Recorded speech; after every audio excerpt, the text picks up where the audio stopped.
lollygag.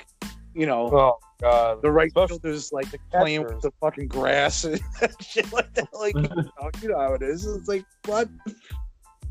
Especially the catchers that like take forever to put their equipment on and then they just walk out there. Like, you just got a fucking 5-minute to 10-minute breather just putting your equipment on. And then you're gonna walk out here? Like, dude, come on. I'm in this equipment this entire time. And you hit the ball, you ground it out, or you struck out. You didn't even do that much. And you're gonna take 20 minutes to put your gear on.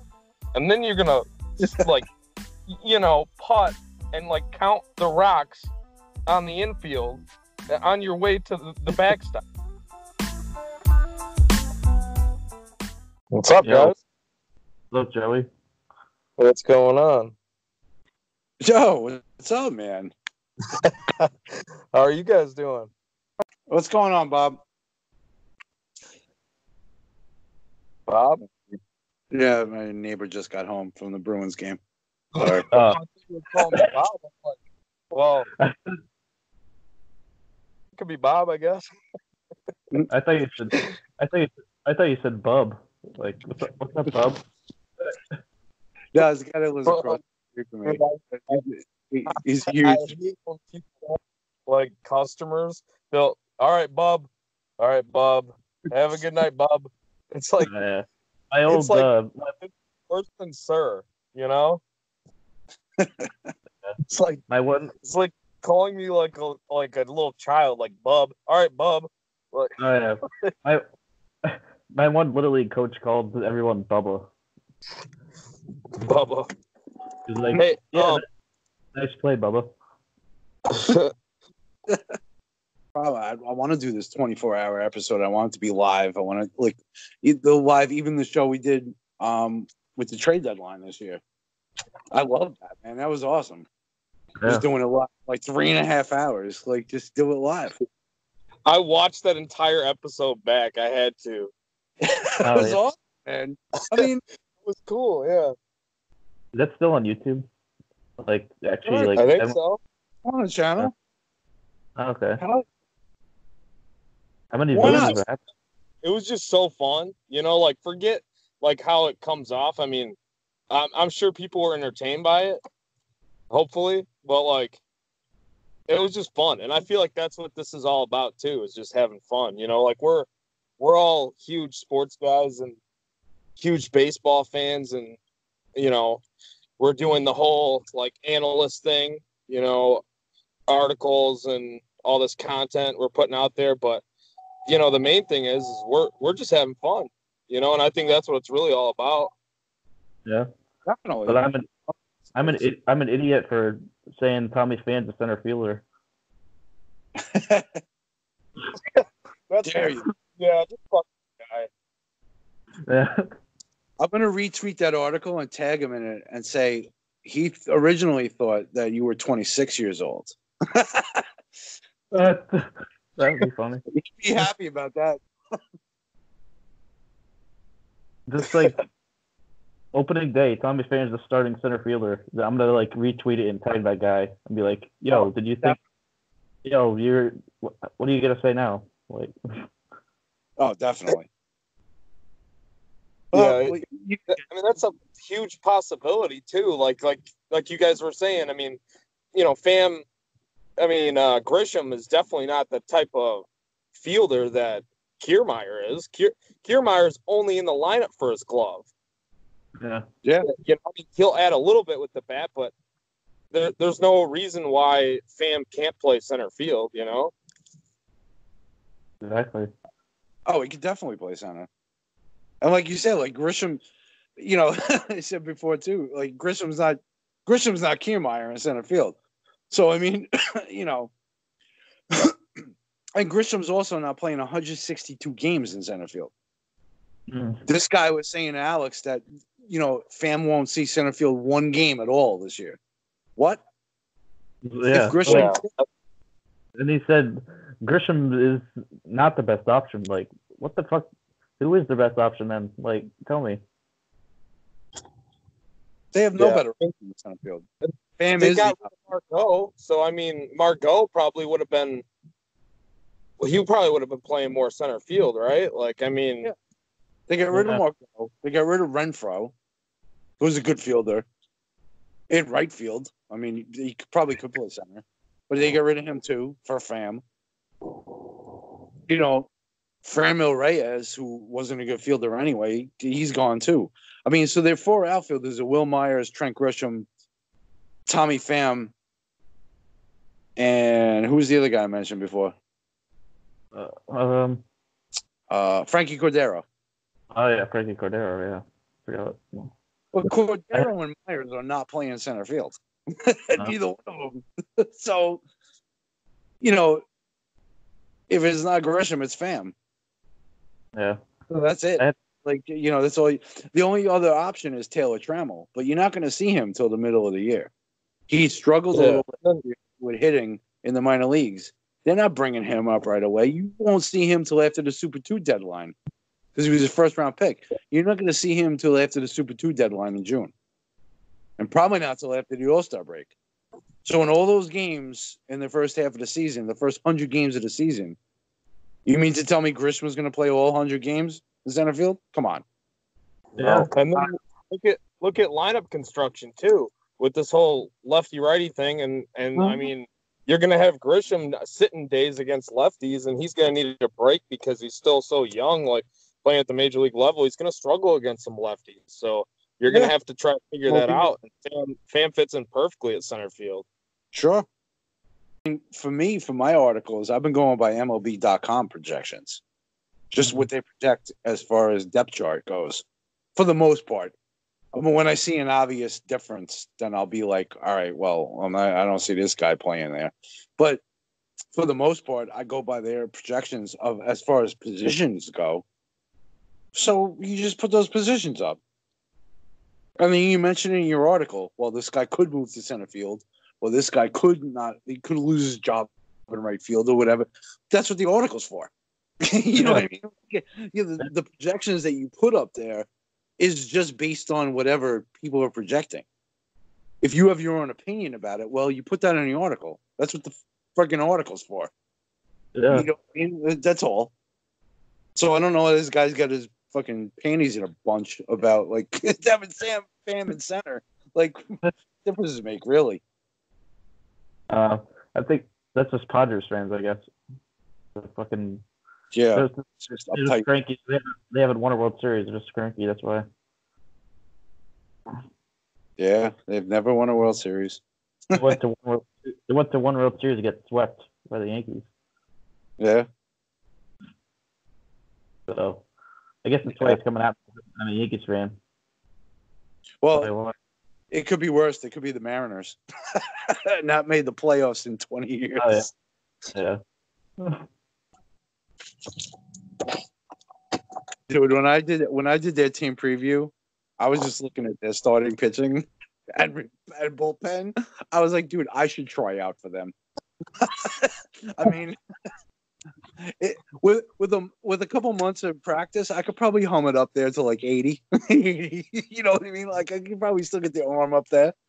Like, you know, I mean, in high school, I was throwing in the 80s. I could get it up there like 86, 87. You know, never had a strong arm. I threw strikes though. Yeah. One thing I could do. I could do mechanics. I could always throw strikes. Little league, high school, all that shit. Like, I could always throw strikes whenever I pitched. But yeah, I can throw strikes too, and then I ended up giving up on pitching because I was like, I can't do this. Like, I threw strikes, but I threw like 70, and I was like, fucking giving up left and right. I was like, yeah, that's enough pitching.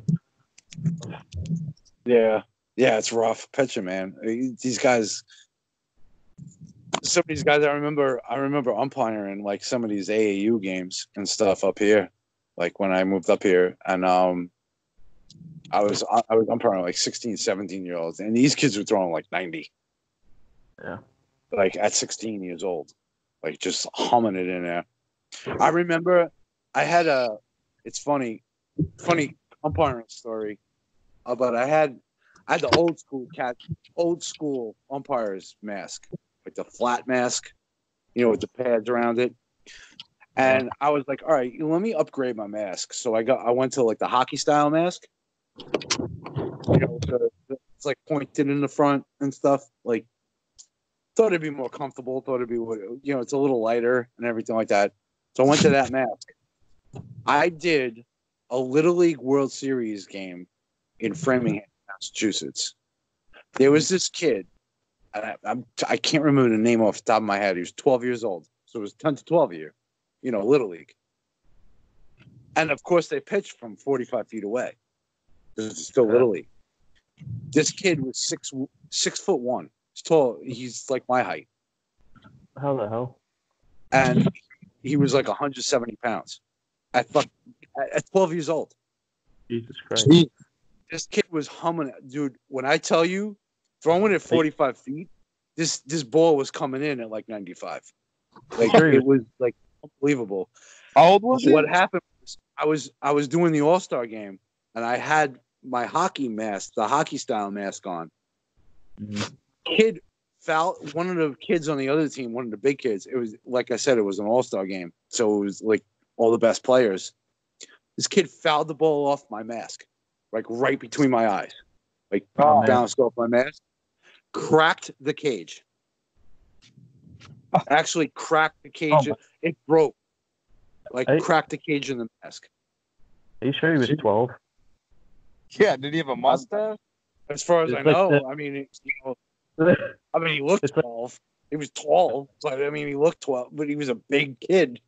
Like this dude was humming the ball. Like I said, like from 45 feet away. When you're throwing 70, it's equivalent to like 95. Right. And I've seen kids. I umpired for 13 years. I've seen kids like this. And I've umpired games. I've umpired like AAU games, 16, 17, 18 years old and stuff. And that ball comes in. That's why, like, I don't get on the umpires as much as a lot of other people do because I've been there. And granted, I haven't been in college and I haven't been in the pros, but I've umpired high school games and shit like that. And let me tell you, that ball comes in, dude. You blink, you miss it. But that ball comes in fast, man. And then you got kids with the curveballs and stuff. You have to watch that shit. Like, it's not easy, man. It's not easy at all. Yeah, it's tough. I mean, these umpires get a lot of a bad rap, but let me tell you, I would bet anyone in the world, you go behind the plate. If you can sit there with all that equipment on in 95-degree heat and call a 3.5-hour major league game, you go right ahead. Go ahead. Yeah. And get every strike right. Go ahead. Try it. Because I couldn't do it in high school. You know what I mean? Like, it's not easy, man. It's not easy.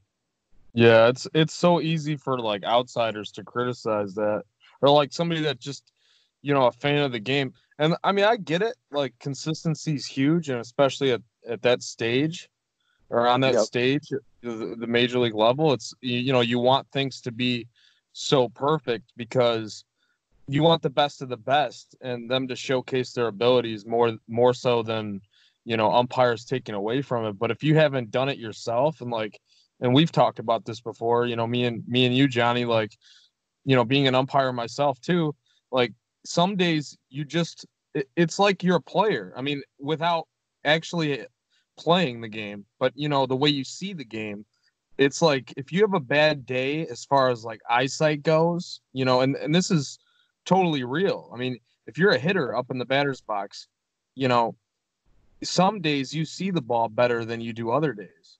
I mean, some days it looks like a beach ball, and then other days it's like I don't see anything. Like it's just a blur going. It's like a motorcycle going, 150 miles per hour down the highway. Like you don't even see it. And I mean, that's the thing that sometimes people that are just watching the game, they don't realize that. They don't realize that, you have your good and bad days as an umpire, just as far as the vision goes itself too, Yeah. Oh, Mhm. definitely. And you know, and in general, Major League umpire, Boston College did a study of Major League umpires, and they analyzed it according to what they called and against what like the electric umpire would call, you know, and it was judged at like I think it was 5% in general that calls were missed, which over the course of a season that may seem like a lot, but when you consider there's probably 175 to 200 pitches on each side, so we'll say 350 to 400. You miss 5% of the calls. That's about 15 to 20 a game combined. And a lot of these calls are close. It's not like it's egregious. You know, we see these videos all the time on Twitter that, like, all right, yeah, it's an obvious ball and they call it a strike, or vice versa. It's an obvious strike and they call it a ball. Yes, we see that. But in general, 95% of the time, the umpires get it right. And that's the human eye. And I don't know, man. I just think that, you know, they get a bad rap. They get a bad rap for a lot of stuff because it's always the inconsistent. And that's the thing. The inconsistencies I see as a problem. That's the thing. I used to tell when I umpired Little League or high school or whatever when I was umpiring, the coaches would come out and I would talk to them about the ground rules, whatever fields we were playing in and stuff. If there was like a weird fence or something like that, or like, you know, whatever it may be. But I used to talk to both head coaches all the time. And I would tell them, I call a high strike. I go by the book. It's chest, halfway between the chest and the belt. So if it's in the middle by the belly button, that's a strike. Yeah. I don't want to hear this like low, like whatever. I call a high strike. That's my interpretation of the rule. That's what it says in the rule book. That's what I go by. I call the high strike. And I would tell them that. I was like, so tell your pitchers. I was like, if you want to hum a fastball in there below the letters, I'll call it a strike. I tell them before the game, both sides. This is the way I call it. And I would try to be consistent about that. You know, obviously, you're going to miss one or two. You're going to miss a couple. You know, it happens. You're human. But I set the ground rules ahead of time. And like I said, any umpire, the two major things for umpiring, everything's subjective. Everything's what you call and how you see it. The two major things for an umpire, the most important things, is one, be in position to make the call. Second, know the rule book. Yeah. That's it. Once you do those two things, all of the calls are subjective. Strikes and balls, safe and out. What are you going to do? I mean, you call it the way you see it. But those two things, as long as no one can challenge you on the rule book, and you're in position to make the right call, that's it. That's all they can say. They can't say anything against you after that. Yeah. And to add to that, I would say, like, the third thing would be kind of what you were mentioning about how you call your strikes. Just consistency. You know, if you have that high strike call or higher strike call, maybe somebody else has a lower strike call, but just stick with that. You know, like don't throughout the game, because that's like my biggest pet peeve as a player or as a coach. You know, you're looking at it from the side, and you know what can the coaches see better than any other strike pitch being called or any other pitch being thrown? They can see high low. You know, you can see from the side where it's crossing. You might not see where it's coming in from, you know, the corner of the plate, because you're behind you're not right there. You know, you don't have that camera or whatever, but like you do on TV. But just being consistent with, you know, maybe your high low call, or like if you're calling it outside corner, or, you know, and catchers can relay that message too. And I think that's just another big part of it, you know. Yeah, and that's the thing too that I used to get pissed off about with some of these coaches and even parents, obviously. But I mean, it's like you can't see when you're, like you said, when you're looking from the side, you can't see inside outside. Right. You can see high and low. Blue. It looked good, Blue. Yeah, it looked good. Oh, did it? Yeah. Did it look good from over there? 50 feet away behind the fence? Yeah. And you catch a setup outside. Yeah. And he They reached. don't even see it. They don't notice that. They don't notice that. They don't notice that at all. They don't know he's set outside. It hit his glove and he barely moved his glove. Oh, really? Yeah, but he set up 6 inches outside. So, right. I mean, you know, that's fine. That's great for your pitcher. He hit his spot. Good for him. But you know what? It was a ball. You know, so I don't know what to tell you, buddy. Yeah. Like, you know, savage. You gotta call the game. I've kicked people out. I've kicked parents out. Oh yeah, no, because the thing is with umpiring, especially at that level, yeah, you gotta take control. You're the authority. You're the man. You're the man in the game. You're the authority on the field. You're the security guard. You're the cop. You're the, so you have to take control immediately. That's why I always had the 2 head coaches come out, told them the ground rules, told them how I call a strike zone, and said, I don't want to hear any complaining from your players. If you have a complaint, come to me between innings and talk to me about it. There's no need to be boisterous and like go crazy like in the dugout and get your players fired up or anything like that. Come to me between innings and say, hey, I thought that was a pitch outside, blah, blah, blah, blah, blah. And we could talk about it. And I'll talk about it, you man to man. That's fine. But don't start screaming at me from the dugout because your pitcher didn't get the outside call. I don't want to hear it. Yeah. You know what I mean? So you have to set the ground rules, not only the ground rules as far as the field goes, but also the ground rules is like, I'm the authority here. So you're going to talk to me. You're not going to yell and scream and curse at me from the dugout. You're going to come to me between innings and talk to me about if you have a problem with the way I'm calling the game. That's all.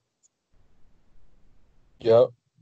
Because you have to set, and you got to set that tone. And it's not even about like, being, like some people might hear that and they might think, oh, well, he wants to be, the man or whatever. And it's not even about that. Like, it's just setting a tone because some of these other umpires, the coaches and the players, they can tell when they can kind of take advantage of a certain umpire like that. And if you give them a little bit of leeway in regards to that, like there's certain things you're going to hear throughout the game regardless, which you just have to put up with. But, like you can set that tone and be in command of the game and it's your field, it's not, it's about the kids, more than anything, but the kids need to learn how to behave themselves. And you're building men, and no, definitely. And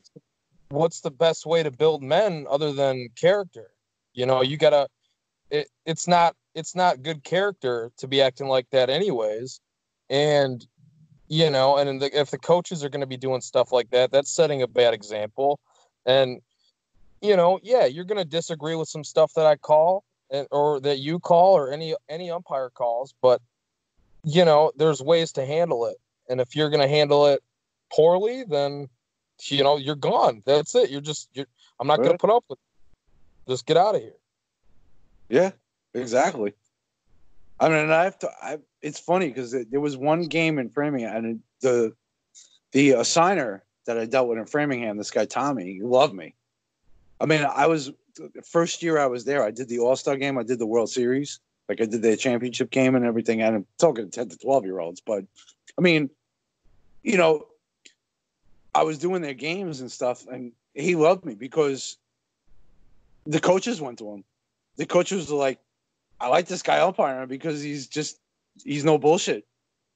Like he keeps these kids, especially the better teams, because they were coaching that way. They were coaching their kids to be like respectful and look, you do your thing. If it's a bad call, you just go back to the dugout. It's a bad call, whatever. they were coaching their kids the right way. So when I was on the field, I was umpiring it that way. And I was like, this is the way it is when I umpire. I don't want to see if there's a bad call. I don't want to hear your kid turn back to me and say something to me about a strike a ball call or whatever. You deal with him and then come to me in the middle of the inning. That's all. And they all respected that. They all respected it. And that's what it's all about. I mean, it's about respect. I mean, everyone makes mistakes. We're all human. And, umpiring Little League, you're the only umpire. So you're behind the plate. Then there's a ground ball to shortstop. You have to take the mask off and run up first base and make the safer out call. So, I mean, you're doing all this stuff. You're going to miss a play here or there. It's going to happen. If it's bang, bang, I'm sorry. If it's bang, bang, it's an out. In the League. That's what I'm saying. Let's get this game moving. I'm not gonna move to react, dude. I want to get this game moving. So, shortstop makes a good play, and he throws to first, and it's a bang bang play. He's out. I'm sorry. That's the way it is. If you want to argue with me, go ahead. Argue with me between innings, and I'll tell you the same thing. I'll say, look, he made a nice play at short, threw it, perfect throw to first. Maybe your guy beat it, but you know what? It was a good play. Yeah. And I saw him as out. That's it. It was my judgment.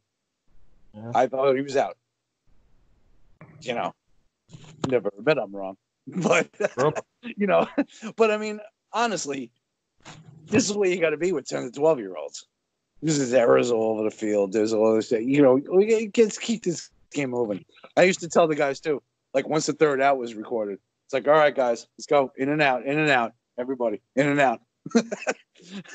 Like, get off the field. Let the other team get on the field. Let's move this along, man. They lollygag. Oh, God. The right fielder's like playing with the fucking grass and shit like that. Like, you know how it is. It's like, what? Especially the catchers that like take forever to put their equipment on and then they just walk out there. Like, you just got a fucking 5-minute to 10-minute breather just putting your equipment on, and then you're gonna walk out here? Like, dude, come on. I'm in this equipment this entire time, and you hit the ball, you ground it out, or you struck out. You didn't even do that much, and you're gonna take 20 minutes to put your gear on, and then you're gonna like, putt and like count the rocks on the infield on your way to the backstop. Like, yeah. That's funny. I used to tell the catchers the same thing. It's funny. Take your sip of water and get the hell out here. I used to tell the catchers the same thing. Like, they would tell me. Some of the catchers like talkative with me and stuff like that, and I always loved it. It was behind the plate and stuff. But I remember some of the catchers were like, "Damn, it's hot back there." I'm like, "Yeah, I'm doing a double header. I don't know about you. Like, I got this equipment on all day." Yeah. Dude, I got 4 games to do. What are you doing later? You getting in the pool? Your parents got a pool? Yeah, exactly. You'd be doing a double header on a Saturday or a Sunday. Like, and it's like 100 degrees out. You get that equipment on all day, dude. Like, fuck. Oh, man. Yeah, and it's like, and the coaches, like, I'm not saying they all don't do this, but like my coaches back in the day, they used to get on you, like hurry up, come on, let's go, like, and you had to get fast with the gear. It got to be like second nature, like, because I was a catcher growing up, and I mean, I played all over, but I played a lot of catcher, and like just putting the leg straps on or putting the shin guards on and all that, it just got to be second nature, where it was like, boom, I'm done, like let's go, like, yeah. And I'm watching these kids, and some of them are like 11, 12 years old, and it's like, you haven't learned this by now? Like, we're towards the end of the season sometimes, and these kids can't put their gear on, like. Yeah. What is going on? Does your mom put your clothes on for you too? Oh yeah. I remember you're on driving down to the field, putting a gear on in the car, getting the shin guards on and everything. It's like I had to wear the steel plated boots, umpiring behind the plate and stuff. It's like, and you know what's funny? Behind the plate, I never wore the arm pads. I hated the arm pads. Never wore the arm pads. Never wore the wrist pads. Never wore a cup. It was the mask, chest protector, and shin guards. I'm not that crazy. That was it. I always made sure my balls were right behind the back of the catcher. Where you have one hand like cupping them? Yep, I had one hand in front. Yep, always. Yep. But I always hated. I never wore a cup when I played. I always hated it. I hated it. I never wore a cup. I'm so used to it now. Like I had that embedded in my head. You got to wear a cup. So it's like there's times where, and I know this sounds like extremely uncomfortable, and some people will be like, "What the fuck? How do you do that?" But like there's times where after the game, I'll go like 2 hours still wearing my cup. Like not like I'm not home, but some people are like they just take it off right away. And I'll just be, we'll go out to eat. Like, dude, what's that bulge? Oh, it's my cup. Excited to see me. Why are you looking? No, it's my huge dick, but no, I just but no, but you just get, it's like second nature if you were doing it all the time, Yeah, I never did. I never got into it. I never wore a cup. That's crazy. No, did you ever get hit there? No. Wow. No. Well, I got hit there even with my cup, and I'm gonna tell you right now, I thank the Lord that I had it on because it still hurt with it on. So who never won a cup? Like Adrian Beltre. Wow. They always talk about that. Like Beltre never wore a cup, even at third base in major leagues. Like, that's crazy. All right, Those liners, but I mean, I can't imagine it, dude. You get like a ground ball from Aaron Judge, it's like 100 miles an hour, and that hits you in the nuts, dude. You're done. I mean, but I don't know. When I was umpiring, sat behind the catcher. Like I never worried about it. I was always behind the catcher. So I'm not, you're right behind them. And I used to keep my hand down there also, like my right hand with my clicker in it. Or my left hand, because I'm righty. So I have my left hand with the clicker in it in front of my nuts. And the catcher was in front of me. And then my right hand would be strike or ball, calling the pitch. So I never even thought about it.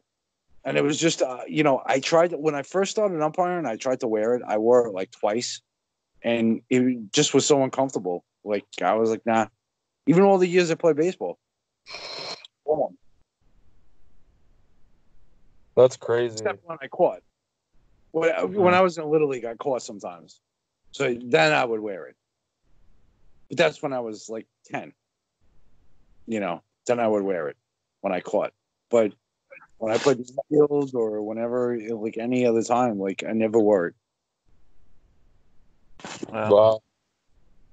I don't know. Just always uncomfortable for me. I'm scared, even like umpiring behind the plate though.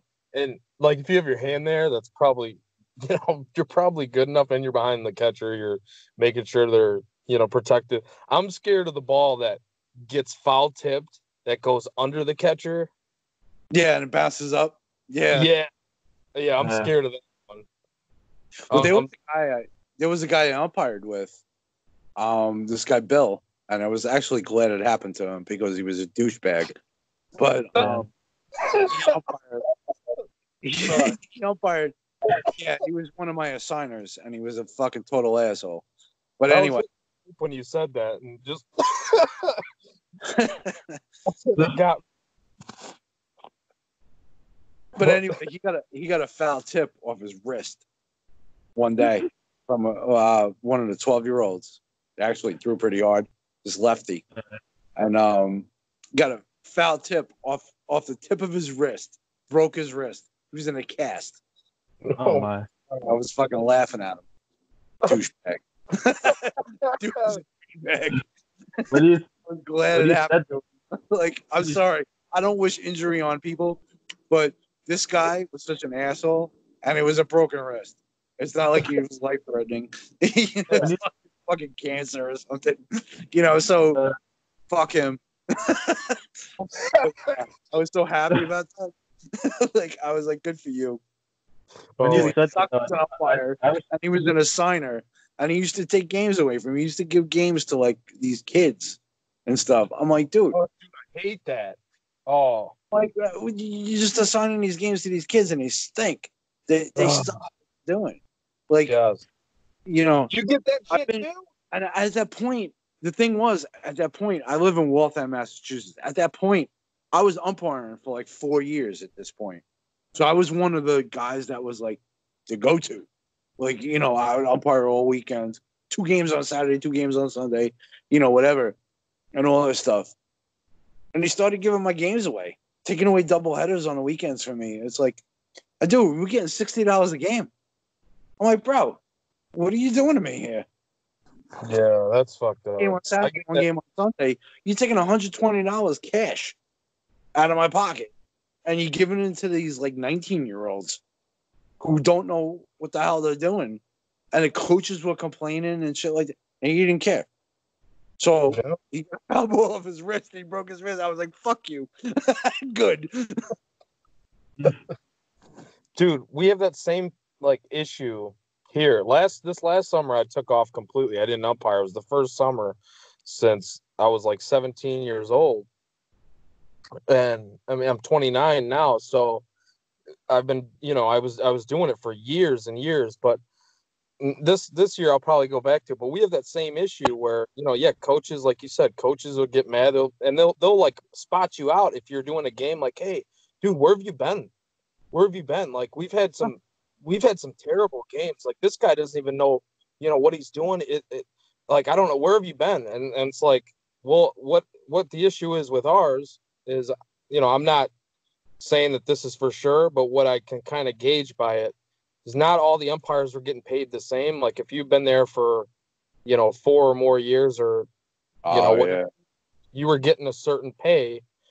And the guys like the young kids, the high school kids that are coming in, that are doing the little games, or, those guys that are in college or whatever, they're home for the summer, they're considered like rookies or whatever. So they're getting like rookie pay or whatever they call it. Yeah, and that's fucked up. So they're saving money by having these guys umpire, but while they're doing that, they're getting guys that really don't even know what the hell they're doing. Or even put on a diamond with somebody that could show them what to do, Right. So it's like what's your product looking like then? It's like, it's fucked up. Yeah. That's just wrong. I mean, you gotta have some quality here. I mean, I remember going to meetings. I mean, I would drive up to Malden, going to meetings for like my umpire association and stuff like that. Like, we would have meetings about rule changes and like stuff like that. And you had to sign in to make sure that you were like still certified, and like it was like it's a big deal up here. Like, as far as the umpiring association, like in Massachusetts, like it was a big deal. And I was all into it and everything. I quit. Like, I stopped doing it. Probably about 5 years ago, I stopped doing it. Yeah, I moved back to Waltham, and I know the dude, Bill, who I didn't like, that broke his wrist. he was still assigning over here. So I was like, you know what? Fuck that. I'm gonna bow out for a while. I might get back into it. I might see. Feel it out next year. Yeah. They're starting the season next week, so I'm not gonna. But might see. I might feel it out because I got a new position at my job, so I'm working like days now. So I have evenings off, and I'm available like Saturday and Sunday afternoons, pretty much. So I might feel it out a little again, because I do kind of want to get back into it. I did like it. It's great getting on the field with the kids and stuff. Like, it's fun being like, you watch baseball and it's like, this is pure baseball. This is because they love it. You know what I mean? This isn't baseball because of money or anything like that. It's just great. Yeah. I might get back into it. That's where it starts, man. Starts with the joy. I've had my equipment marinating in my bag. So long. Yeah, that's where it starts, man. Like, I have the old school equipment, and let me tell you, man. Like I said about that hockey mask, that thing cracked. A foul ball off a 12-year-old. That thing cracked. I still have my original mask. That thing is like made of fucking steel, man. I don't know, but I've gotten foul balls off the mask, and that thing has never even had a mark on it. It's amazing. You got to get a birth certificate for that kid or something. I don't know. He sounds like he had more than peach fuzz going on. He had like full man beard or something. Dude, I've seen, there was this kid, I remember him too. There was this kid, Ian. Ian Grudadoria. I'll always remember his name. Great kid. Awesome kid. And I remember umpiring when I was down in Jersey before I moved up to Massachusetts. And this kid, same thing. He was like 6 feet tall, maybe 150, 160. 12 years old. And he pitched against this kid. And I'll never forget this. There were 3 pitchers in a Little League that everyone wanted in Babe Ruth League, like when they moved up. And it's Ian, it was this other kid, Raul, and this other kid, Steven. And Steven and Raul pitched against each other in the championship game. And this was like the greatest game I've ever seen. I know this is stupid because it's 12-year-olds, but whatever. It's baseball and I love it. But Steven and Raul pitched against each other. The 2 of them were the dominant pitchers that year. Ian also, but Ian's team wasn't as good. So Steven and Raul pitched against each other. I umpired this championship game. The game wound up 1-0.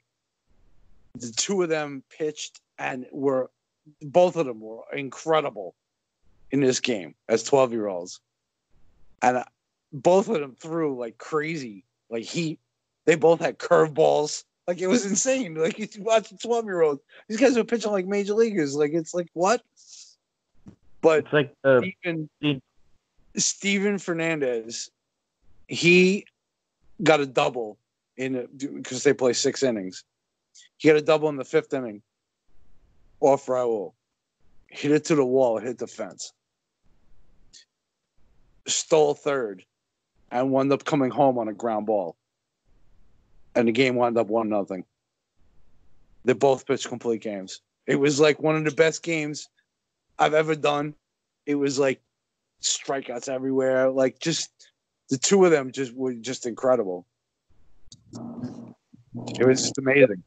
Like, watching a game like that and umpiring a game like that, was sitting back there, I'd be like, strike, strike, strike. Because the 2 of them just threw strikes. Like, it was just, the game lasted like an hour. It was like an hour long. It was insane. It's like those kids are like Carlos from Benchwarmers. It's like that scene. It's like, I am 12. That's really funny that you say that, though, because that's like my most memorable game is something similar to that, where they both pitched complete game. I think the one kid might have got pulled at the very end, but it was either 0-0 or 1-1, and they went to extra innings. And it was just strikeout after strikeout. Dude was painting the corners, like both sides. They were just painting the corners. And I got so many kids caught looking that day.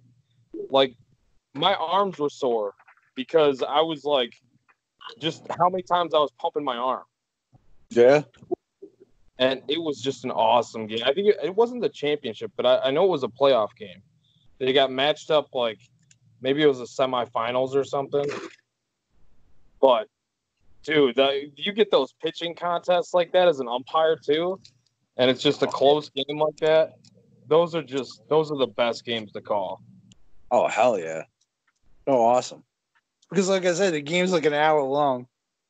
You're getting paid like $50-$60 to do the game. But it's like, wow. Like, I just did the game for an hour. I just watched great baseball. You know what I mean? And these were, like I said, like with these two teams, they were two of the best teams because it was the championship. So even the balls that were hit, like the shortstop was good, threw to first base, got the guy out, like on a ground ball. Like the outfielders were decent. Like, you know what I mean? Like these were two kids. And I actually did, it's funny. I actually did the 10-year-old All-Stars. I was down in Weehawken, New Jersey. All right. And Artie Strandberg was running the league at the time. And they actually hosted back in I want to say, actually, it might have been 2000s. It might have been 2001, 2002. I forget exactly which year it was. They actually hosted 10 to 12 All-Stars for the states. They actually hosted it at the field. It was a nice field. I'm not going to argue with that. They actually hosted it, and Gloucester, New Jersey, was in the tournament. Now, Gloucester, New Jersey, their first baseman, his name was Mike Stanton. His father was the first base coach. Mike Stanton, the pitcher who used to pitch for the Yankees. So I met Mike Stanton. And he was an awesome dude. Signed balls, gave autograph balls to like all the kids and stuff like that. Like he was a really good dude. Really good dude.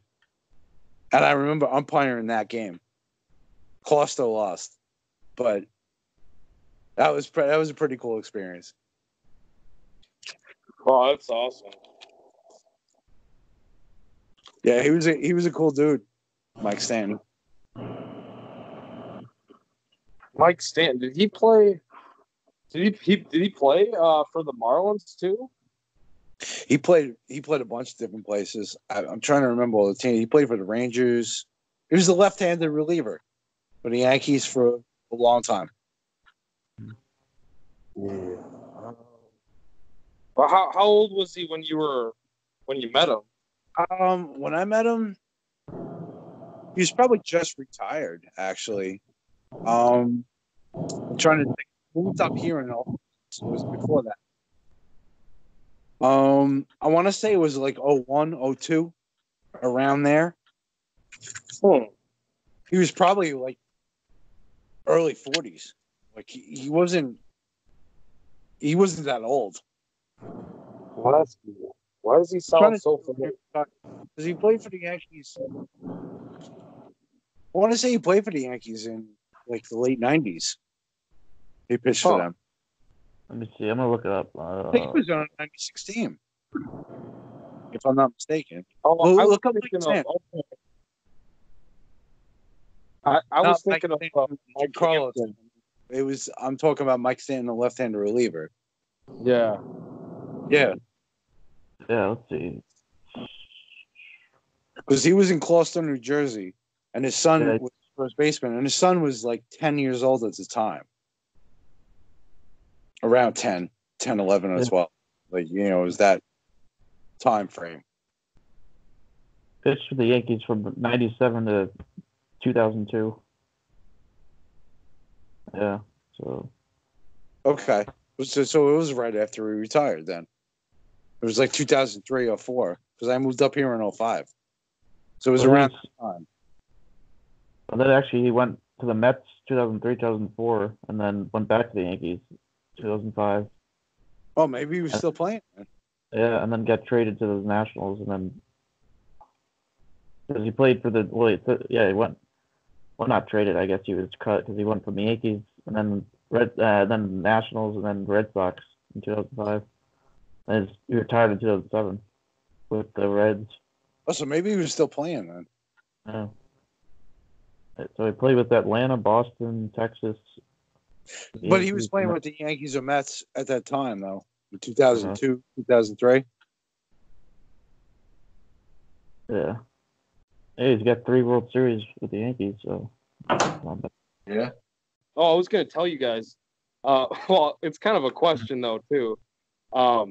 So today, before I went to work, it's kind of a funny story, but I'm legit kind of scared at the same time, which I don't think I should be. But so I was about to leave the house, and I got a text from my girlfriend who had just left for work, and we both work nights. But she leaves, she sends me a Facebook message or whatever. She's like, "There's a package." I didn't read the message all the way. I just was like super excited because I just placed an order for a RotoWear a mystery shirt, right? It's like eight something or whatever, and I have no idea what the mystery shirt's gonna be, so I'm super excited. And with shipping, it came out to like $13 or $14, but I'm hoping it's something good. Maybe they looked up my name and they see that I'm into DFS on Twitter or something to gauge it, or maybe they just give out like a random shirt, something that they can't sell, whatever. But I love this stuff from RotoWear. But anyway, so she sends me a message and she's like, "Oh, there's a package in the mailbox," and I get all excited. I go out there, I grab it. I'm not the person that's usually ordering a bunch of stuff offline. It's usually her. She gets literally like a package a day sent to the house, which is like ridiculous because the dogs go crazy every time. And I'm like, what the hell? Like, what is this? And it's just, it's another package. Yeah. But, anyways, beside the point, I go out there. It's actually in the mailbox. They didn't knock on the door this time or set it up there. It's just, in those little poly bags or whatever. I bring it back in the house. I set it on top of the stove. I open the bag, and it's a Red Sox jersey. It's a Cooperstown. It's got a Cooperstown logo on the sleeve. And I'm like, okay, this is kind of cool because, we were thinking about doing the meetup thing. And if I came to Boston or we all met up and went to like a Yankees Red Sox game or just a Red Sox game or whatever, I got a jersey I can wear if I do that. Like, whatever, that's fine. I'm thinking I'm probably not going to wear it otherwise, but who knows? So anyways, I put this jersey on just to see if it fit. It was XL. I'm like, okay, cool, it fits. And not thinking. So I take the jersey off. I put it on top of a clean clothes hamper, which, I mean, okay, whatever. It's probably not that freaking dirty. It's a brand new jersey, right? So not that bad. I mean, it's not like one of the official jerseys, but, whatever. So anyways, I go to work. I'm driving around. I get a text because I sent her a picture of me in the jersey. I was like, oh, it looks pretty good. And she's like, oh my God, did you open that? You weren't supposed to open that in the house. I told you that. That's why I sent you the message about whatever. And I didn't barely even read the message. I read like one thing about the package being there. So anyways, she's freaking out because she's like, oh my God, it could have coronavirus. And I'm like, what are you talking about? What the hell? What is going on right now? And she's like, it came from China. It was sent from China. It was before I knew about the coronavirus. And I'm like, what is going on? So I got a little bit scared. I'm like, well, wait a second. So then she sends me another thing, and she's like, it's like this printed out thing that says, you can't get it through the mail or whatever. It doesn't travel through packages. It's not like anthrax or whatever. I don't even know if anthrax is like that, but I know people were super scared about their mail. But so I had no idea. I left and went to work. She's like, I hope you showered, before she sent me that thing about it not traveling through the mail. She's like, I hope you showered. I hope you opened it not in the house. And of course I did none of those things. I mean, I did shower right after, but that was just coincidence because I had to get in the shower anyways. But I don't know. I'm just like, and for the first like hour, you know how you get it like in your head, like you get psyched out about something. For the first hour, I'm like, am I getting sick? I feel like I'm getting sick. Yeah.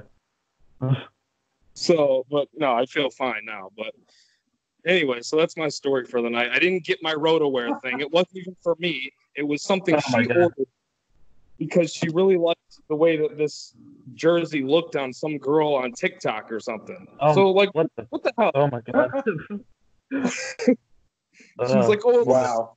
it's like the new, everybody's wearing these like Red Sox jerseys. I'm like, what the fuck? I didn't even get my RotoWear thing, and I possibly have the coronavirus. Oh my god. So that's my story for the day, I guess. Oh man. Yeah, women. And it's all yeah. It's all ridiculous. Yeah. But hopefully I get something good though. I'm still waiting on that RotoWire package. Why do I keep saying RotoWire? RotoWear. I mean, that's the name of the site too, isn't it, for fantasy? Yeah. RotoWire. Yeah. Yep. I think that's why I keep saying that, because there's like some RotoWire dudes in the TGFBI leagues too. So like, Yeah. I don't know. I keep thinking of RotoWire for some reason. I don't know. What do you guys think about? I heard a rumor that the Sox might be, or they're in talks with Moncada about an extension now. Really? Yeah, that'd be another. That's another young kid that they're trying to lock up for a while, I guess. You know, like. Yeah. Wouldn't surprise me. Why not? Yeah. I mean, he's got what, 3 more years of control? Something like that. Yeah, I think I'm not sure the exact, when his control's up, but it's got to be something like that. Yeah, so buy him out. Buy out the 3 years of control, and then maybe another year or two as options. Yeah. I mean, why not try it? See what he does. Right. See how he goes. Well, yeah. Hey, man, he had a breakout last year too. Mm-hmm. I mean, the Sox have been so good about that with these young. I'm super jealous of them being a Cubs fan, because I got to hear from all these Sox fans all the time, and the Cubs now they're in position of like, what are we going to do with these extensions? Are we going to trade Bryant? Are we going to extend Bryant? Are we going to extend Javi? Can we extend both? Now we got Hayward's contract looming over our shoulders. And, what the Sox have been doing, they're like, you know what? We know these kids are going to be good. We've seen them grow. We've seen them progress through our system. And, look at Eloy last year. I mean, he's still, even though he only played like 120-something games, he still hit 31 bombs, in those, I think it was 31 bombs, something like that. And they're just locking these guys up. They locked up Robert, so he'll be there opening day. Eloy, they locked him up, so he was there opening day last year. I mean, they're kind of ahead of the curve when it comes to this stuff, and a lot of more of these teams need to do that, I think. Oh, definitely. A lot of these teams need to do that. I mean, the Braves have done that too. They locked up Acuna. They locked up Albies. A lot of these teams do it. The Twins did the same thing. Kepler, Polanco. I mean, Polanco's making $5 million a year.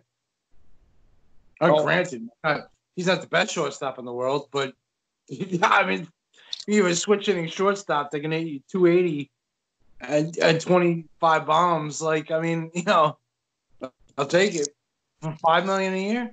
Arizona did the same thing with Ketel Marte. Like, these guys are turning out.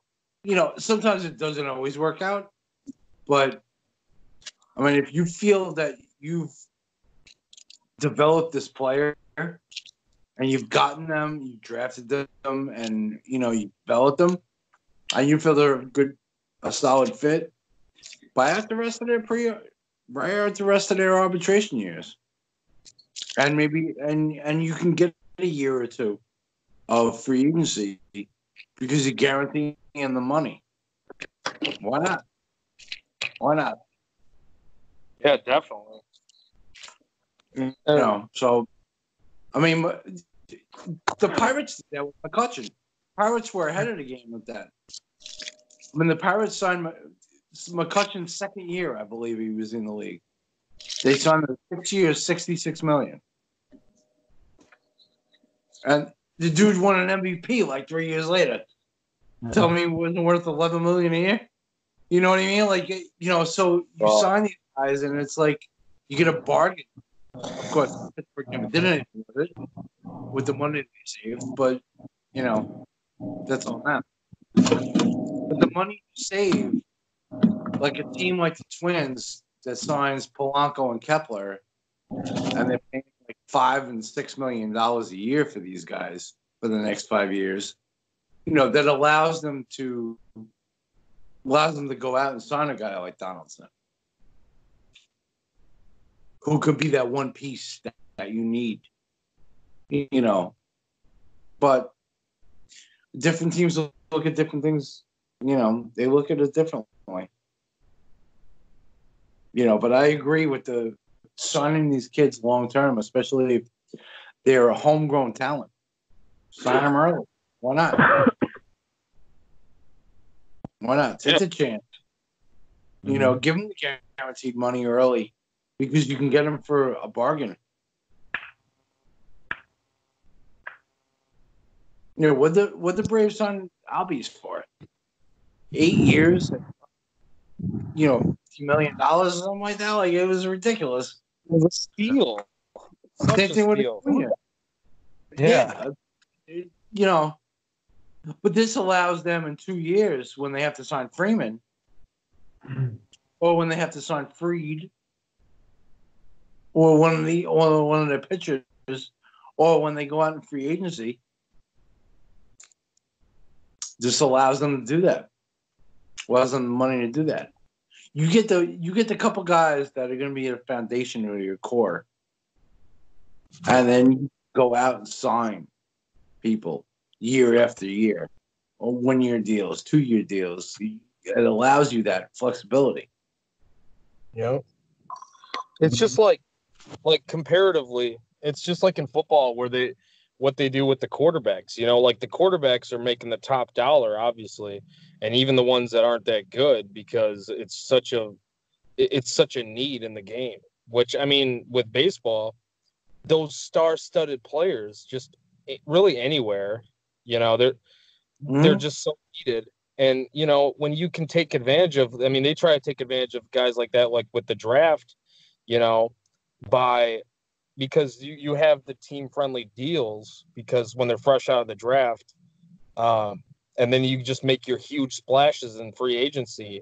You try to gauge the timing of it just right, so you can take advantage of those years, and hopefully he's a stud early on, and then you go from there. Maybe you get 1 or 2 championships before you have to really worry about extending him. But right. And like with these guys, like you're saying, yeah, like the free agency and stuff like that.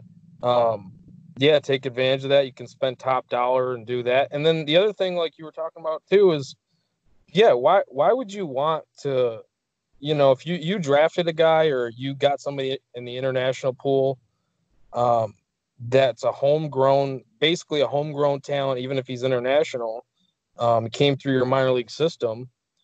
Why would you want him to succeed? It's not that you don't want him to succeed as a person, but why would you want to see him succeed for another team when you were the one that did the legwork? And, right. You're the one that really is probably taking the most credit for his development. Of course, a lot of that's on him too, but, you would want him to flourish as a part of your organization. I don't want to see a guy I don't want to let that guy walk. Like he's one of us. You know what I mean? Just like letting a part of the family go. Mm-hmm.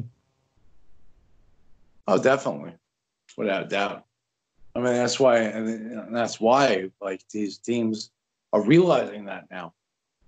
You know, signing guys like Eloy Jimenez and Johnnie Black and Braves going with Acuna and Albies and all this stuff. The Twins going with Polanco, Kepler. That's why they're signing these guys early now. The Indians should have thought of this with Lindor. Yeah. And now it's once it gets too close to free agency, these guys smell the money. I don't care how loyal you are. I mean, look what the Red Sox did with Mookie Betts. They traded him because they didn't feel like they're going to sign him next year. Now, maybe they will. Maybe they'll re-sign him and bring him back. But at this point, I don't think it's going to happen.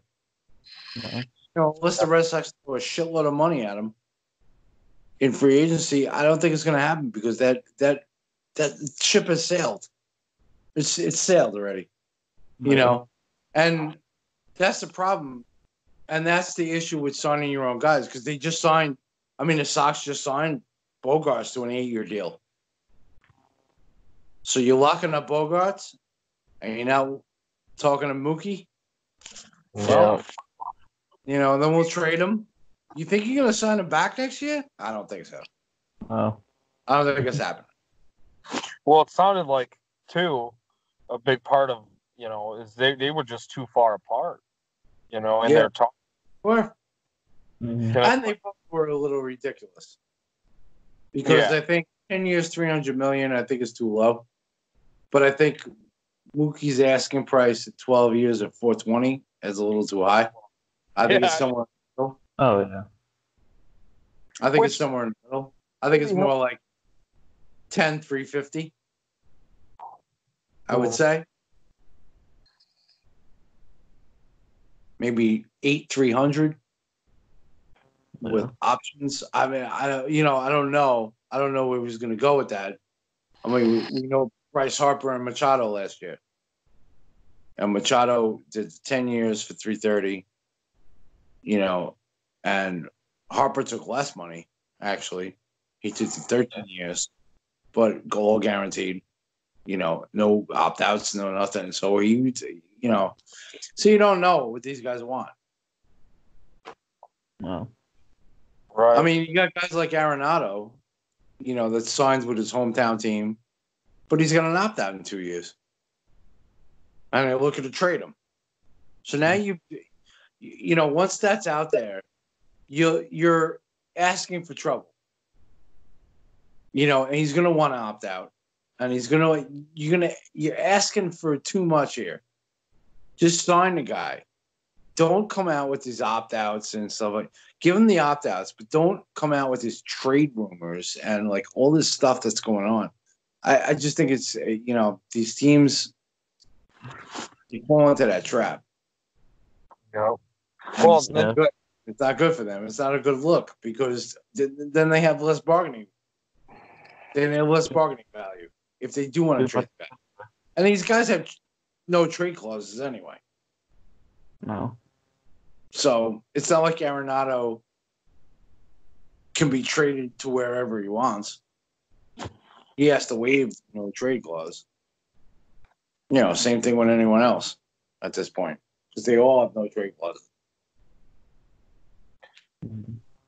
So sometimes I don't know what these teams are thinking. Yeah. One of the rumors with Arenado too, it didn't make sense. Is like with the trade with the Cubs, like they were talking about a potential trade with Bryant, like some sort of package deal. I don't know, what it was including, or I can't remember off the top of my head, but some type of package involving Bryant and Arenado flipping, and you're flipping for the same position, and I mean, and for more money, probably with Arenado. I mean, I don't know what Bryant's going to command, but I would assume it's going to be less than what Arenado. Yeah. Would command, And why? How does that make sense then? You know what I mean? Like some of the stuff is just, and it gets thrown out from left field. It's like, maybe there was some sort of engagement between the two sides, but it just doesn't make sense.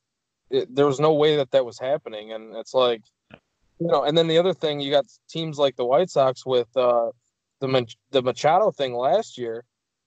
They missed out on him, which, because they were trying to add all these incentives to the deal with, how many games played, and he's got to hit certain markers for appearances and certain performance type of incentives. And these guys are on the free agent market, man. They don't. They're not going for that. They want the guarantees.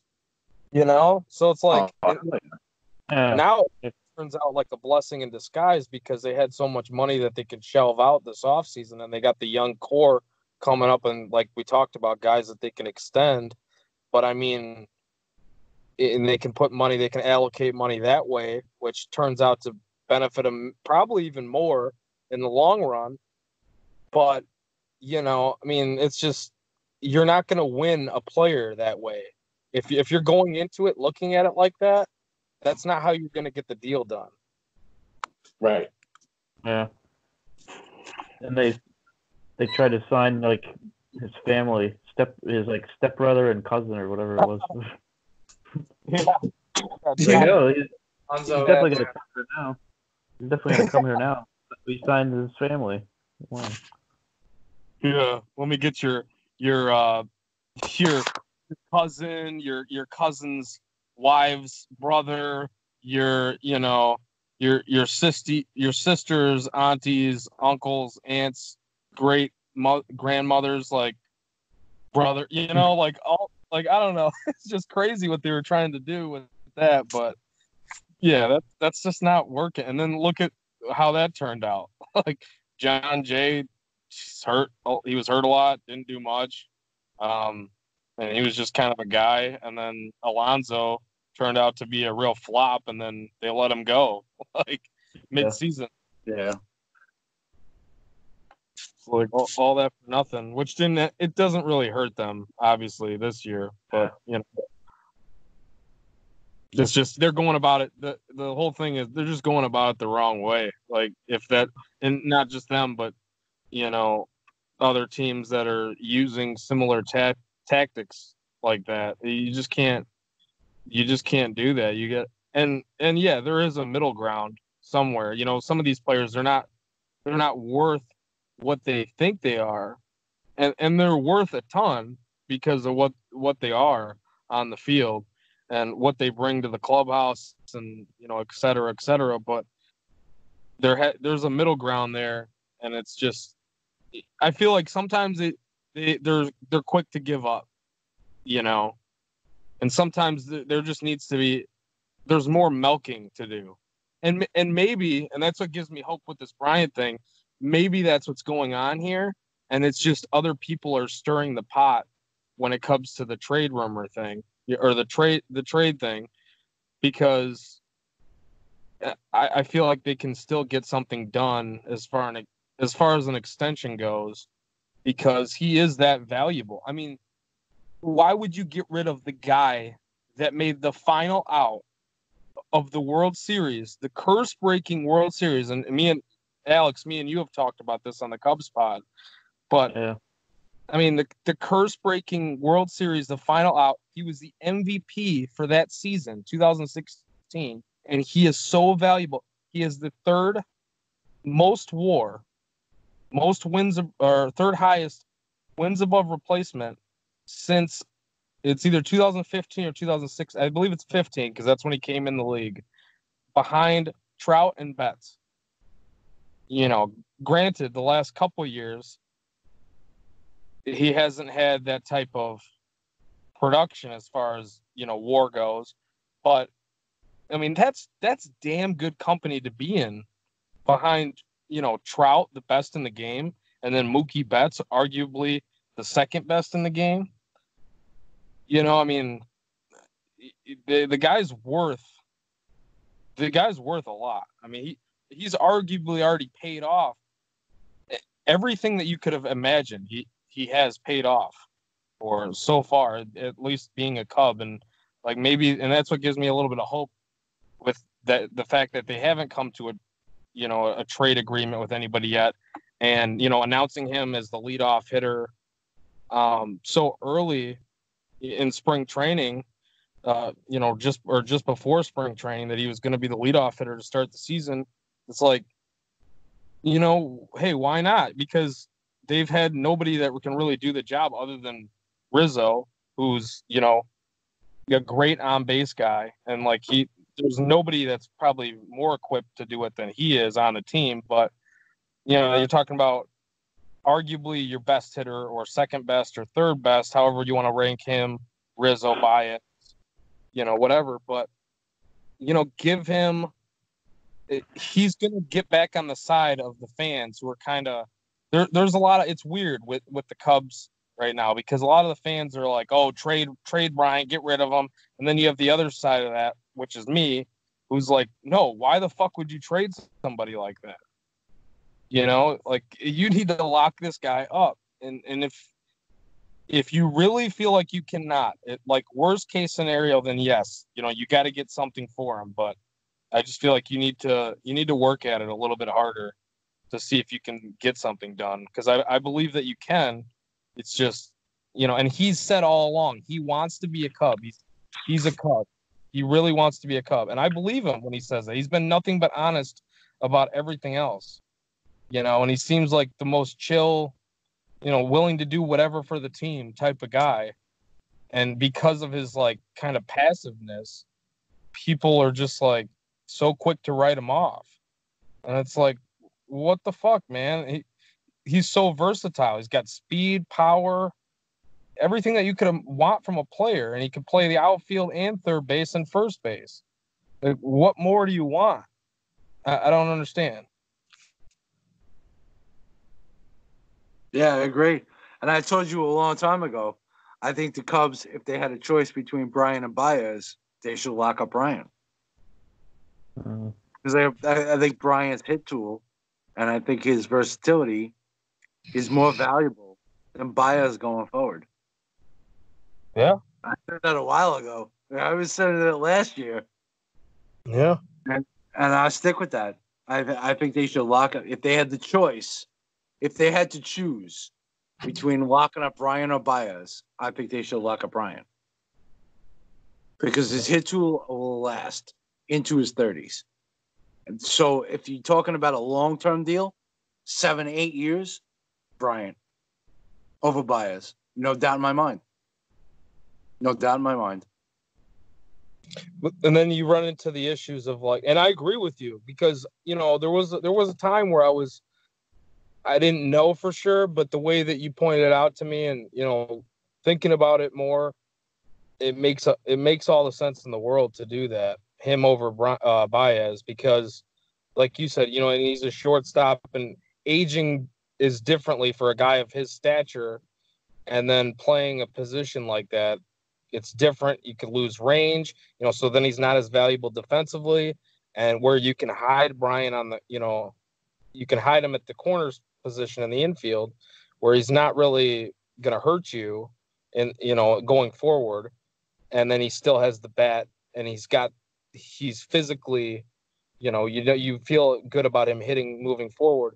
But, then you run into this issue, and it's kind of interesting, because I was looking at the main Scorecrow chat today while I was at work. I just was reading through it for like a minute, and I saw that Josh was talking about NBA and stuff, and about how teams are, not all the teams are making moves for basketball purposes, like making basketball decisions, but they're making moves, business moves, type money moves, stuff that's going to make them profit and stuff like that.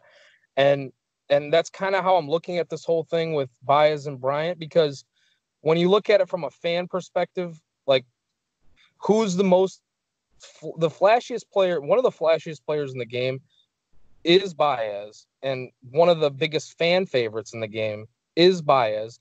And the Cubs are, arguably one of the top team, or it's not really arguable as far as how many fans that they have, globally, nationally, they have a ton of fans. And that is the guy, if you trade Baez or do not extend him and let him walk, that's going to cost the franchise money as far as, from a fan base perspective, because and we're talking about winning. If we're talking about winning, I think Bryant is the smartest decision. I think he's the best decision. If we're talking about what's going to make them money, well, winning will make you money, but realizing that there's a risk if you don't win, then that'll hit you, but you will make money regardless. Like Baez puts butts in the seat, and Bryant doesn't move the needle as much as far as popularity goes. And I think that's going to play a big part of it, because nobody wants to see Baez go, and Bryant, it's like, he can walk, let's get what we can for him. And I think, and that's totally the wrong way to look at it. If you're, an executive of a franchise, or, somebody like Theo making decisions like that, it's the wrong way to look at it. But I guess that's the only side that's kind of the way I'm thinking right now, is that's why Baez would get extended instead of Bryant. Yeah, I can see your point. I just don't know. I mean, I just think Bryant's just as much of a face of the franchise. I mean, you're out there in Chicago, so I don't know as much as far as local goes. But I just think Bryant's just as much of a face of the franchise as someone like Baez or even Rizzo. And the thing with Bryant is, if you can extend him, like I said, his tools will last longer, because he can move into first base. He, when Rizzo leaves, or when Rizzo's gone. I mean, he's 5 years younger than Rizzo, 6 years younger than Rizzo. Right. I mean, I suppose Baez could too, but Baez is exciting at second and short. But how long is this going to last? And are you going to extend someone who has his kind of hit tool, lack of plate discipline? What happens when his bat speed slows down? What happens when he's not a very good shortstop anymore? I just think the long-term deal to keep Bryant there, yes, it's more of a baseball decision, obviously, and I see what you're saying, but I also think it's you're not losing a lot of the fan base by signing Bryant over Baez. I don't think the Cubs don't lose a fan base. The Cubs have their fan base. Like, it's not. They're one of the teams that is like that. They have the rare luxury of having a fan base who is so loyal to them that it doesn't really matter what they do. Yeah. There aren't many teams in sports that can say that. Yeah. The Yankees can say that. The Red Sox can say that. There are certain teams in sports in general that go out and say, it doesn't matter what we do. It doesn't matter if we stink. It doesn't matter if we make bad moves or bad signings. We're still going to have a fan base. We're still going to have one of the top fan bases in the league. And the Yankees, Red Sox, Cubs, Dodgers, if you want to look at the NBA, the Lakers, the Celtics, Lakers and Celtics, I don't care if they win no games. If they go 0-82, what difference is it going to make? Mm-hmm. They're still fans. Still going to sell out every game. Same thing with hockey. If you look at some of the teams, the original six, the Red Wings, they stink. They made the playoffs 25 years in a row. It's hockey town. You know what I mean? The Maple Leafs in Toronto, they're always going to, the Montreal Canadiens, they're always going to sell out. The Rangers, they're always going to sell out. Madison Square Garden. Like, it doesn't even matter how good or bad the team is. It has no bearing on how they sell. So, Right. as far as the argument with Baez and Bryant, I'm just saying, if they kept Bryant over Baez, I don't think it's going to hurt as far as the fan base goes. No, I see the point, but yeah. I just don't. I don't think it's true. I think they'll always have a fan base, and I think keeping Bryant is more important because I think you'd have a better opportunity to win and get into the playoffs. Right. For years to come. I agree with you. I agree with you. I mean, that's the thing. I don't think it's going to hurt them as far as, like, you're not going to drop off a cliff. You're not going to lose many fans. And that's the thing, like, the Cubs, like you said, they're one of the teams that they can afford to do stuff like that because no one's going anywhere. There's going to be a ton of fans regardless. But as far as, like, the amount of angry people there will be, like, because right now they're kind of looking for, like, a soft landing with this whole, like, marquee network thing. Like, fans are really pissed off because they don't even know if they're going to be able to watch the games. They don't know, like, there's certain providers that they don't have deals with yet as far as, you know, how cable providers and stuff like that. So, you know, this whole marquee network is going crazy and people are losing their minds over it. So, like, right now is not the time to be making any crazy moves as far as players go. And I think that's why they were so stagnant this offseason, but which is sad from, you know, a fan that wants them to win perspective because you feel like they didn't do much this offseason. But, you know, then you realize that the money issues and stuff like that and et cetera, et cetera. But, you know, people are already kind of like, some people are like, you know what, I'm not changing. I guess I'm not watching the Cubs this year because I can't get them on Dish Network or whatever the case is. Right. You know, so some fans are kind of leaning that way. And that's kind of all I'm saying is, like, I Baez, like, and there is kind of, you know, there is that separation. Like, Baez and Rizzo are like the two babies. Like, those are the two that, like, don't touch those guys. Otherwise, like, people are going to go crazy. Bryant, you have people that are, like, super baseball knowledgeable, which I admit there's a lot of meatballs that are Cubs fans. Sorry, my fellow Cubs fans, but there are. And they don't really see it from that perspective. They just see the flashiness. They see, you know, et cetera, et cetera. And Baez is extremely valuable. I'm not saying he's not, but, you know, they don't look at it from the winning perspective. They think he is just the best player, period, and there's no discussion. And that's not the case. And they don't think there's no forward thought going into, you know, as far as that goes. And I think people would lose their minds if Baez wouldn't come back. Whereas as far as Bryant goes, there's a separation there. There's people that really do not care or legit want him gone, which is the scariest and the most fucked up part of it. But, like, you know, I don't know what baseball these people are watching, but, you know, they don't see how productive he is on the field for some reason. Just because, you know, he doesn't hit against the Cardinals and Brewers, you know, sometimes, like, that doesn't make sense to me. I mean, he hits up against everybody else. Like, are you telling me he can't hit against the Cardinals and the Brewers? No, he can. Like, it's just coincidental that that's when it's been happening. You know what I mean? So, but this is weird. Your point, like, yeah, that 100%, the Cubs can get away with doing that.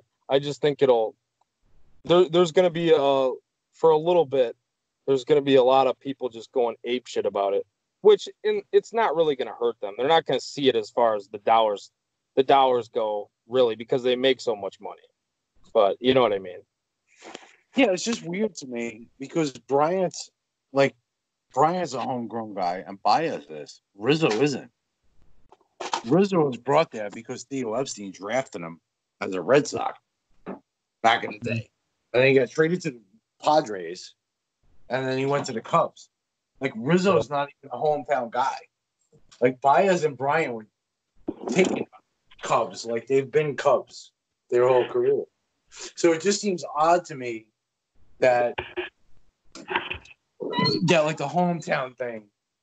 You know what I mean? It's not even like Rizzo isn't even included in that. It's Baez or Bryant. But Rizzo's the one that's not the hometown guy. You know, it's odd. It just seems strange. You know, Ben, I guess I get it. Like, I mean, I see where you're coming from, and you're more in tune with it being out in, you know, in the Chicago area than I am.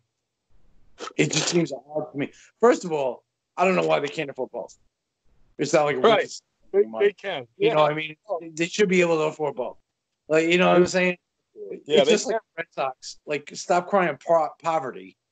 Yeah. You know what I mean? Like, you have to get rid of bets because you're not going to sign them next year. Like, come on. Stop it. You know? But, you know, it is. These guys got to watch their wallets, too. You know, it is a business. My God. They're totally pinching, like, pennies. They're penny pinching, you know? Like, this is pennies on the dollar to them. It makes no sense.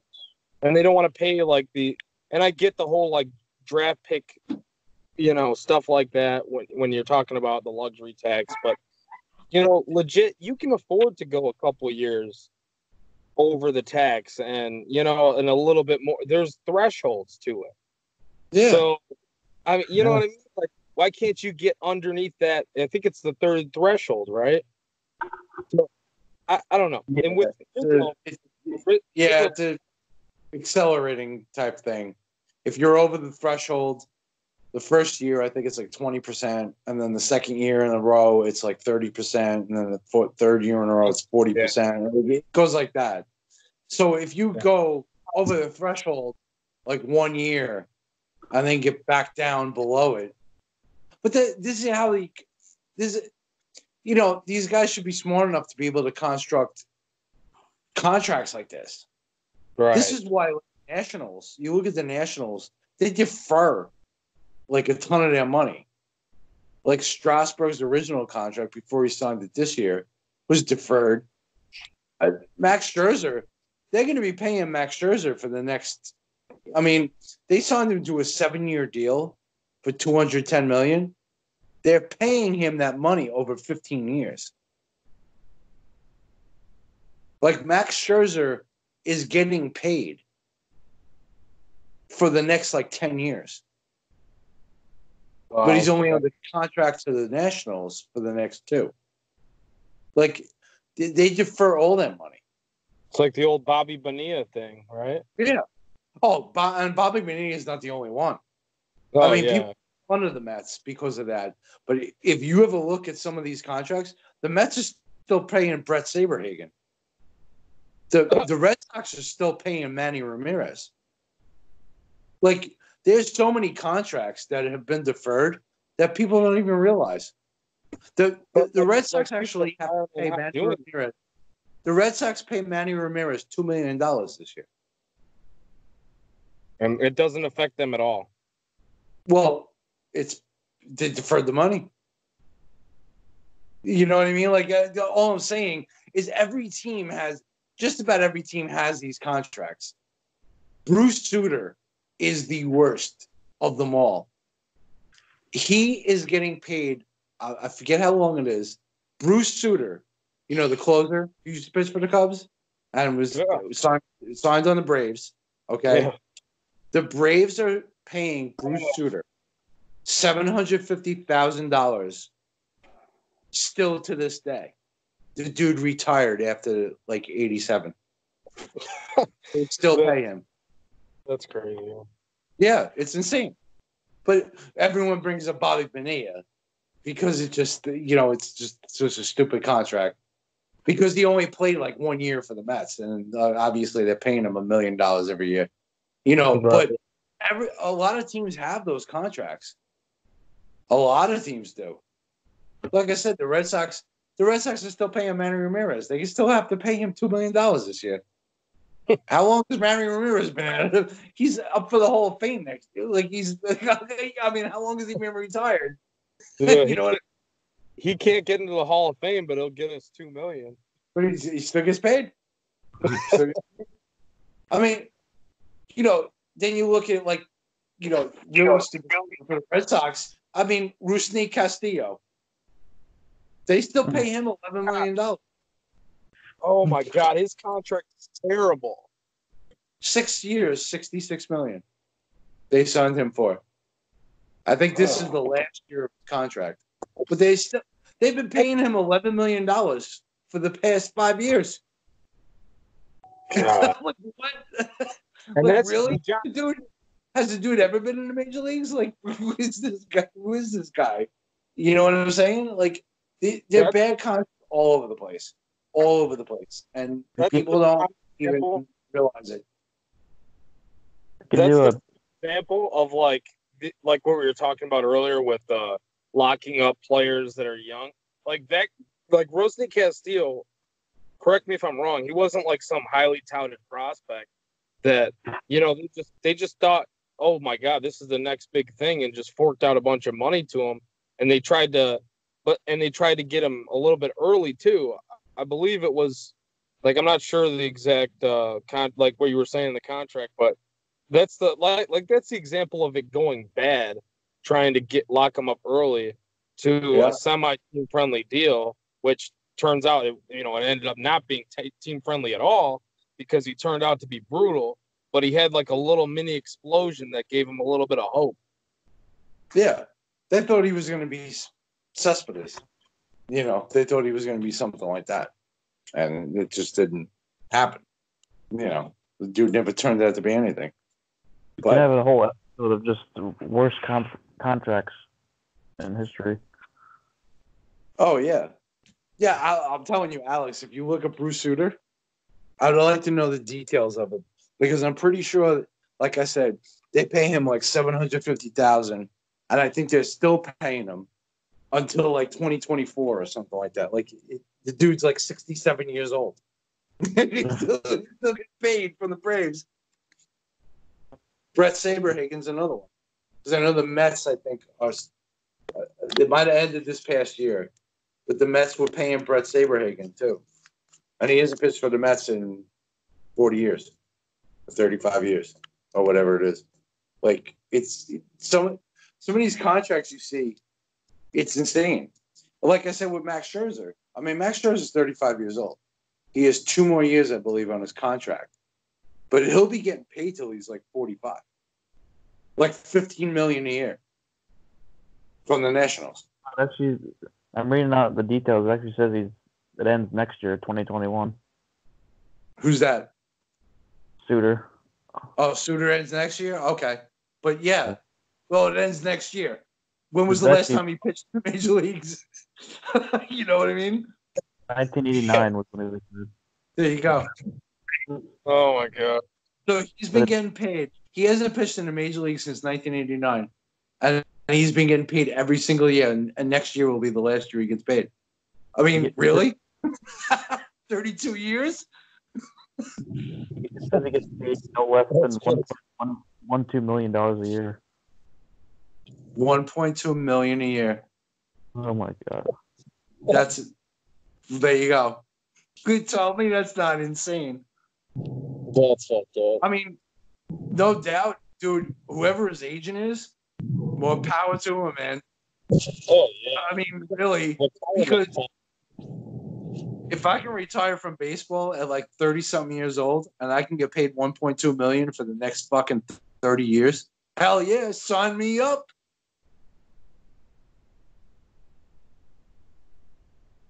It's just amazing. Bruce Sutter is the worst contract. That blows away Bobby Bonilla, in my opinion. Blows away Bobby Bonilla. Real quick, I gotta ask a question. If you're gonna get that, what was it, 1.2 million a year? Yeah. That you said 1.2 million, right? If you're gonna get that 1.2 million a year, and just to play, one season, would you wear a cup every game if they made you? Yes, I would. Yeah.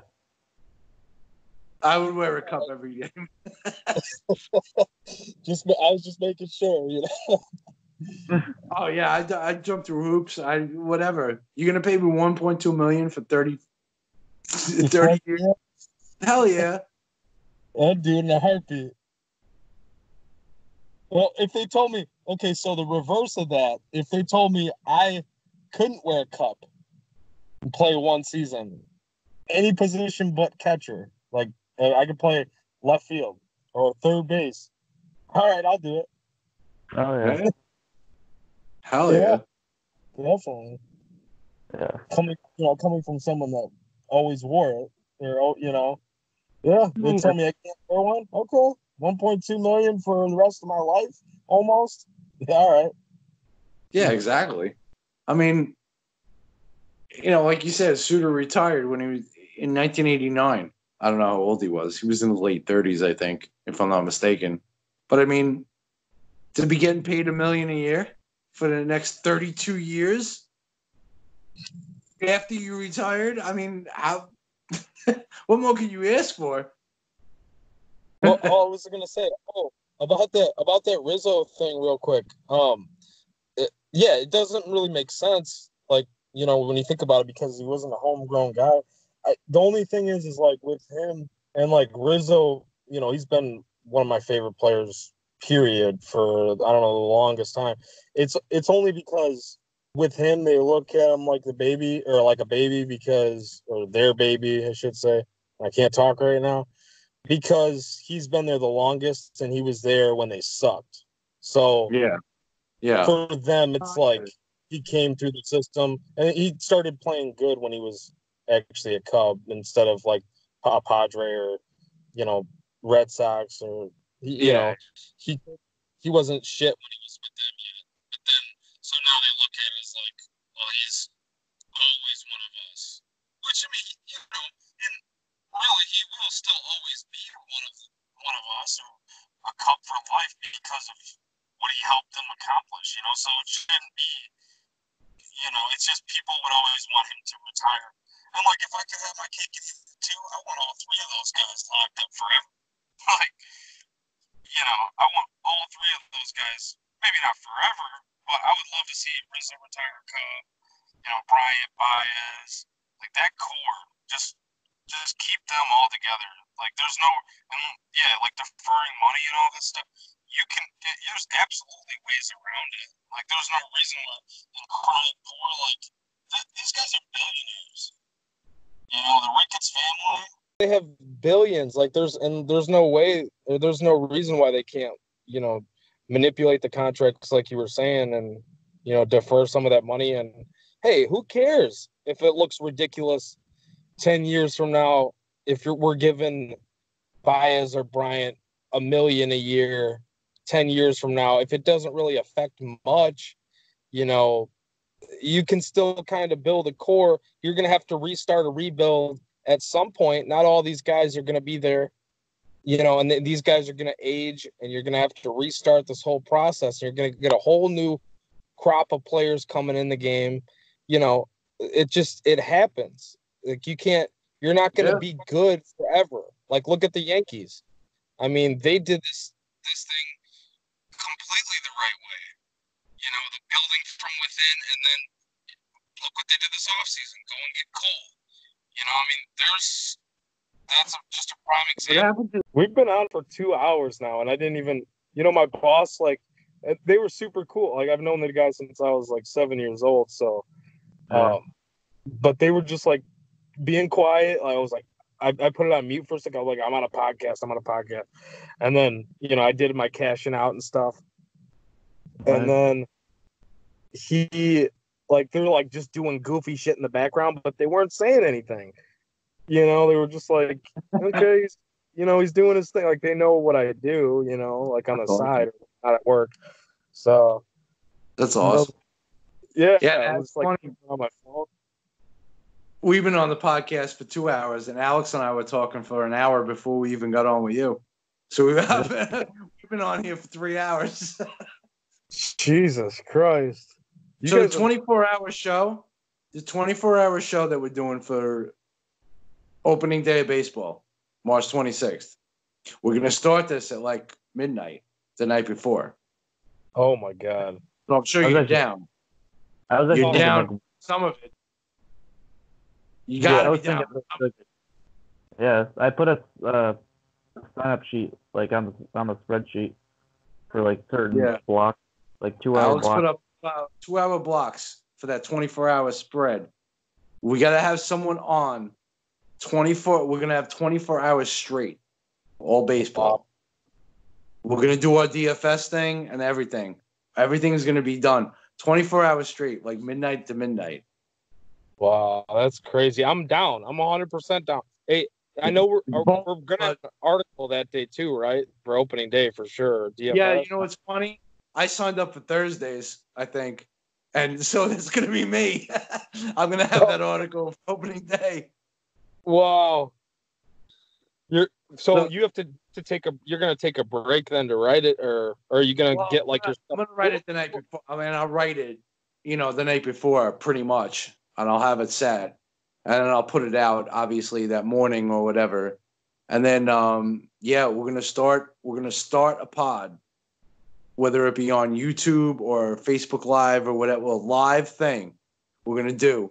It's gonna start like midnight the night before, and go all through the day, all through the opening games, everything. We'll be live watching the games, commenting on the games, everything, all through the whole Thursday until midnight. So 24-hour live. Should we start it at like midnight, or should we start at like 1? Because if we do it at 1, then it'll go until like. We should probably start it at 1. You're probably right, because you get the late games at 10 o'clock on the West Coast. They probably won't end at 1:30. So yeah, I would say start maybe like 1. Yeah, we'll probably start it around then. Wait. I'm confused. You're starting at the night before opening day, or you're starting at the day? Well, opening day, like 1 o'clock in the morning. Yeah, 1 a.m. on opening day. Yeah. Okay. In the 24 hours, so Friday it'll turn. No, yeah, Thursday. Okay. Thursday. I mean, when you end it, it's gonna be a Friday then. Yeah, it's gonna Friday. be Friday 1 a.m. Yeah. Yeah.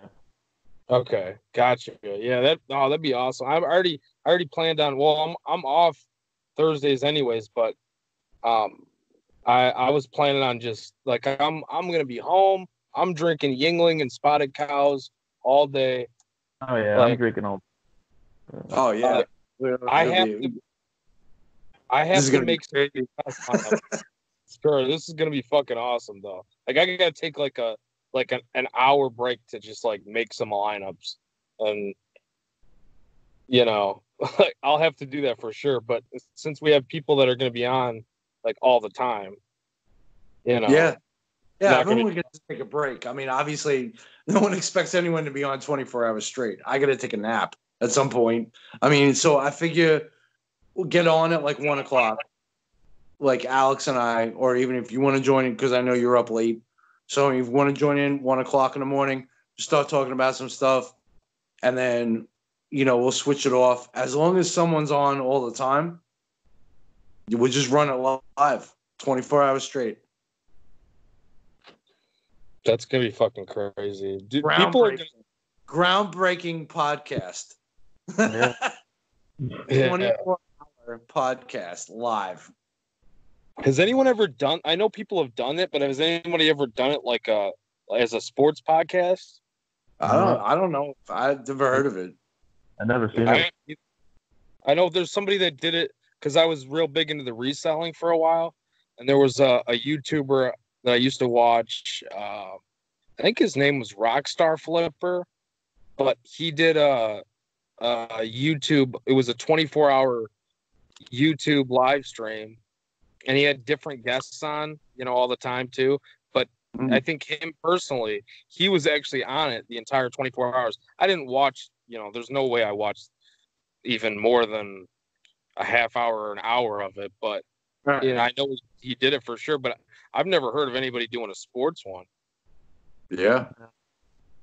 This is going to be one of a kind, baby. One of a kind. Yeah. This should be. I'm excited. I mean, it's just going to be us drinking, talking baseball all day, watching games. Like, I mean, it's going to be great. It's gonna be great.